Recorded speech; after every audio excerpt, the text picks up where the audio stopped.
जय श्री राम। समुद्र पार करने की चिंता। हनुमान के मुख से सीता माता का समाचार पाकर रामचंद्र जी अत्यंत प्रसन्न हुए और कहने लगे, हनुमान ने बहुत भारी कार्य किया है। भूतल पर ऐसा कार्य होना कठिन है। इस महासागर को लांघ सकने की क्षमता गरुड़, वायु और हनुमान को छोड़कर किसी दूसरे में नहीं है। देवताओं, राक्षसों, यक्षों, गंधर्वों तथा दैत्यों द्वारा रक्षित लंका में प्रवेश करके उसमें से सुरक्षित निकल आना केवल हनुमान जी के लिए ही संभव है। इन्होंने समुद्र लंघन आदि कार्यों के द्वारा अपने पराक्रम में अनुरूप बल प्रकट करके एक सच्चे सेवक के योग सुग्रीव का बहुत बड़ा कार्य संपन्न किया है। स्वामी द्वारा दिए गए कार्य को सेवक उत्साह तथा लगन से पूरा करे तो वह श्रेष्ठ होता है। जो सेवक कार्य तो पूर्ण कर दे किंतु बिना किसी उत्साह के पूरा करे वह मध्यम होता है, और आज्ञा पाकर भी कार्य न करने वाला सेवक अधम कहलाता है। हनुमान ने स्वामी के एक कार्य में नियुक्त होकर उसके साथ ही दूसरे महत्वपूर्ण कार्यों को भी पूरा किया है और सुग्रीव को पूर्णतः संतुष्ट कर दिया। आज मेरे पास पुरस्कार देने योग्य वस्तु का अभाव है। यह बात मेरे मन कसक उत्पन्न कर रही है कि यहाँ जिसने मुझे ऐसा प्रिय संवाद सुनाया उसका मैं कोई वैसा ही प्रिय कार्य नहीं कर पा रहा हूँ। अतः इस समय मैं इन महात्मा हनुमान को केवल अपना प्रगाढ़ आलिंगन प्रदान, अपना सर्वस्व इसे समर्पित करता हूँ। ऐसा कहते कहते श्री रामचंद्र जी के अंग प्रत्यंग प्रेम से पुलकित हो गए और उन्होंने अपनी आज्ञा के पालन में सफलता पाकर लौटे हुए पवित्र आत्मा हनुमान जी को हृदय से लगा लिया। फिर थोड़ी देर तक विचार करके रामचंद्र जी ने सुग्रीव से कहा, हे वानर राज, जानकी खोज का कार्य तो सुचारू रूप से संपन्न हो गया, किंतु समुद्र की दुस्तरता का विचार करके मेरे मन का उत्साह पुनः नष्ट हो रहा है। महान जलराशि से परिपूर्ण समुद्र को पार करना अत्यंत कठिन है। यह कार्य कैसे हो पाएगा? राम को इस प्रकार चिंतित देखकर सुग्रीव ने कहा, वीरवर, आप दूसरे साधारण मनुष्यों की भांति क्यों संताप कर रहे हैं? जैसे कृतघ्न पुरुष सौहार्द को त्याग देता है, उसी प्रकार से आप भी इस संताप को त्याग दें। जब सीता माता जी का पता लग गया है तो मुझे आपके इस दुख और चिंता का कोई कारण नहीं दिखाई देता। मेरी वानर सेना की वीरता और पराक्रम के सामने यह समुद्र बाधा बनकर खड़ा नहीं हो सकता। हम समुद्र पर पुल बनाकर उसे पार करेंगे। परिश्रम और उद्योग से कौन सा कार्य सिद्ध नहीं हो सकता।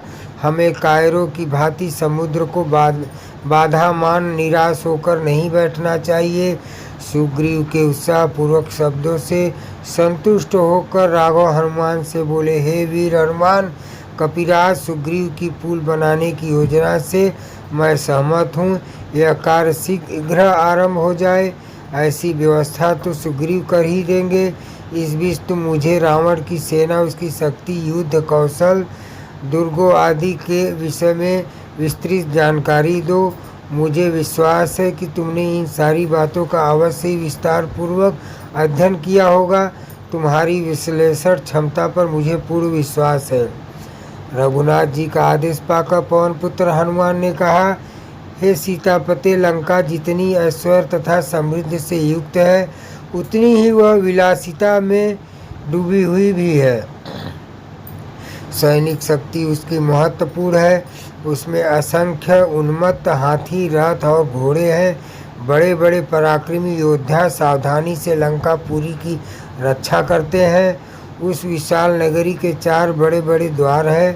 प्रत्येक द्वार पर ऐसे शक्तिशाली यंत्र लगे हुए हैं जो लाखों की संख्या में आक्रमण करने वाले शत्रु सैनिकों को भी द्वार से दूर रखने की क्षमता रखते हैं। इसके अतिरिक्त प्रत्येक द्वार पर अनेक बड़ी बड़ी शतघनी तोप रखी हुई है, जो विशाल गोले छोड़कर अपनी अग्नि से समुद्र जैसी विशाल सेना को नष्ट करने की सामर्थ्य रखती है।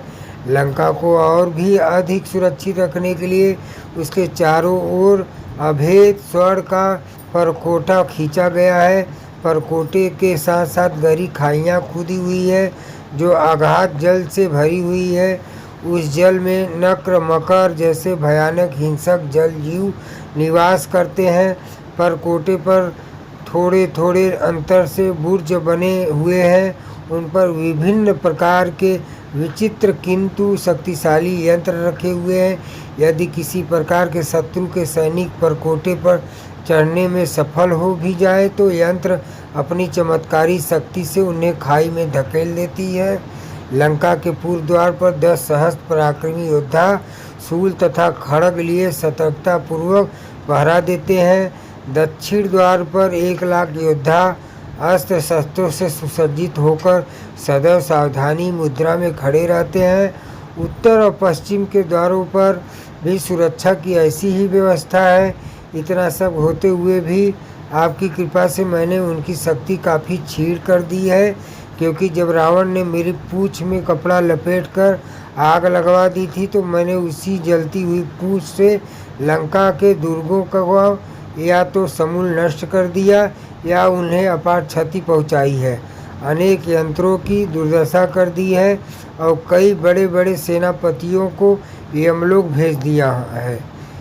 अब तो केवल सागर पर सेतु बांधने की देर है, फिर तो राक्षसों का विनाश होते अधिक देर नहीं लगेगी। बोलिए श्री राम, जय जय राम। आप सबको कथा अच्छा लगा है तो कृपया सब्सक्राइब कमेंट ज़रूर कर दें। धन्यवाद। श्री राम, जय जय राम। श्री राम, जय जय राम। श्री राम, जय जय राम। श्री राम, जय जय राम। श्री राम, जय जय राम। श्री राम, जय जय राम। श्री राम, जय जय राम। श्री राम, जय जय राम। श्री राम, जय जय राम। श्री राम, जय जय राम। श्री राम, जय जय राम। श्री राम, जय जय